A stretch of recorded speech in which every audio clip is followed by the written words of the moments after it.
Alright, so the penalties have been confirmed for the start line infringements at the Sao Paulo Grand Prix. The Brazilian Grand Prix ended its race basically with a bit of confusion and controversy over the start line procedure. So I'll just explain exactly what happened with this, what the penalties are, and whether I think they're right, basically. So this all started really before the race even got underway. So basically we had Lance Stroll, whose car was completely destroyed after qualifying. The mechanics at Aston Martin doing an incredible job to repair Lance Stroll's and Fernando Alonso's cars. Of course, both of them crashing out in qualifying, which was only held a few hours before the race started as well. Of course, qualifying was held on Sunday morning rather than Saturday afternoon due to the incoming, well, at that time, the thunderstorms that were taking place at the Interlagos circuit, and then later on we obviously had forecast some thunderstorms as well on Sunday afternoon in Brazil as well. But Lance Stroll going off here is the key. So he went off on the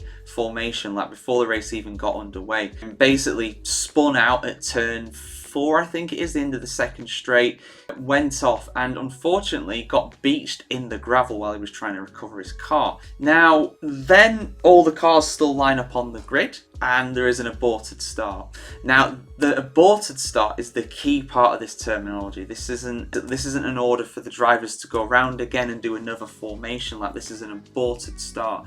And an aborted start means that the start line procedure is completely abandoned. Mechanics can come back onto the grid, do what they need to do with the cars or whatever, and just kind of go from there, really.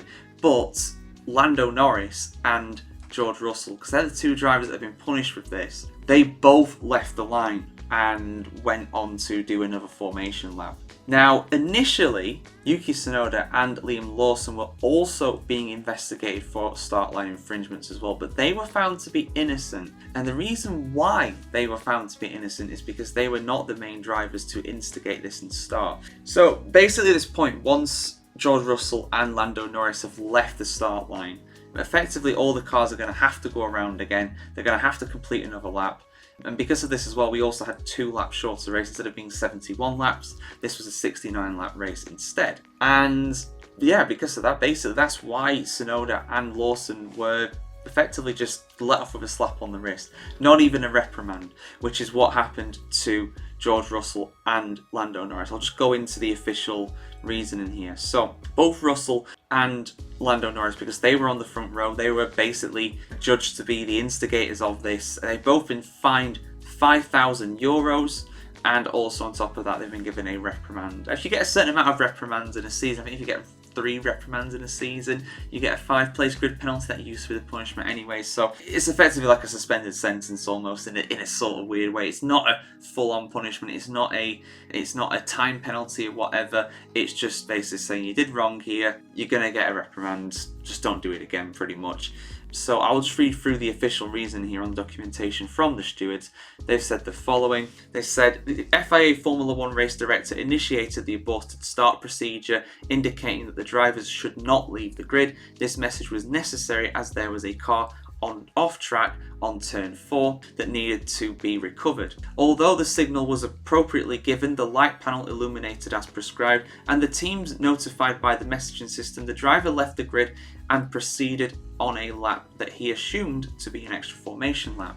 As the driver was on the front row of the grid, this triggered following drivers to take similar action. At some point, the race director, realizing that for practical reasons all cars would now need to do an extra formation lap, gave an instruction for the teams for all cars to proceed and return to the grid to follow the correct aborted start procedures. In the opinion of the stewards, the driver Russell precipitated the action of the drivers on the grid directly behind him, and it's the exact same decision for Lando Norris, just saying that Lando Norris did the same thing as well. So what do I think about this? Do I think this is right? Well, I have to admit, I think that it's right that only the first 2 get punished. I think it would be very harsh to give the same kind of punishment to Liam Lawson and Yuki Tsunoda. Although those 4 drivers were all being investigated. They were the first 4 to go, but they were also 4 of the first 5 drivers on the grid as well. I think was it Gasly or Ocon who was up there as well. They didn't actually go for a long time, which was the right thing to do as it turned out, and eventually did go green and everybody went. But I must admit, I think that Russell and Lando Norris have got off a bit lucky with this. Now, I have to admit, in my personal opinion, that I don't want to be leaving the track. I don't want to be leaving the end of the race, watching it, and not knowing the end result. We've had that in the past where we've not known what's been going on for an hour or two after, and that's been very annoying and very disappointing, of course. So with that in mind, I think it's good that we don't have to have that. But obviously with this case, you know, we didn't know for a good... I mean, this was produced at 7:30 in the evening in Brazil, which is like 10:30 here in the UK. So we didn't know what was happening with this for a long time, and that's not good. We don't want to, you know, have people leaving the track and not knowing what the result of the race was. So in that sense, I am happy that there's no change of order because of this, but the fact remains we didn't know either for a long time.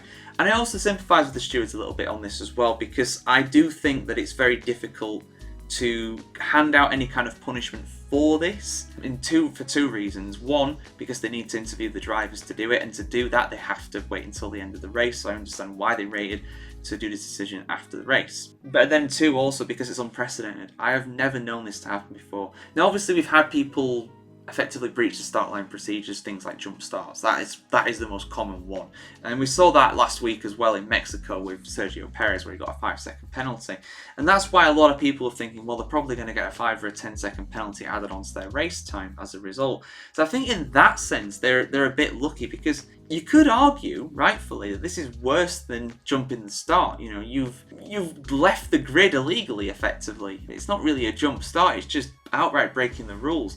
And I don't think there's any malice in it. There's no advantage to be gained by doing another lap. You know, it's just a pure mistake. It's not something to try and gain an advantage on the rest of the field. It's just something that's happened. It's an honest mistake from Lando Norris and George Russell here, and then everybody else who followed them too. So it's then like, if you punish one, do you punish them all? Well, I think it's a bit harsh at that point. I think you would have to just punish the leaders, the first drivers to leave the grid illegally. So I think that's the right decision in a sense. But yeah, I do also think they've got quite lucky. But it's the regulations, and the regulations are very in-depth, very detailed, and it's hard to say what the appropriate punishment for this would be, because this is, to my knowledge, this had never happened before. I can never remember this happening before in F1. So let us know your thoughts in the comments below, guys. Do you think that Lando Norris and George Russell have gotten off lucky? Mercedes were also being investigated for something else as well, and I will go into the details about the tyre pressure controversy as well with George Russell and Lewis Hamilton at Mercedes. And I'll do that in a separate video. It'll be out around the same time as this one. And yeah, we'll see you soon for some more F1 news, analysis and reaction here on the F1Chronicle.com. Like, share, comment, subscribe, ring the bell as well, and we'll see you very soon, guys. Have a good one.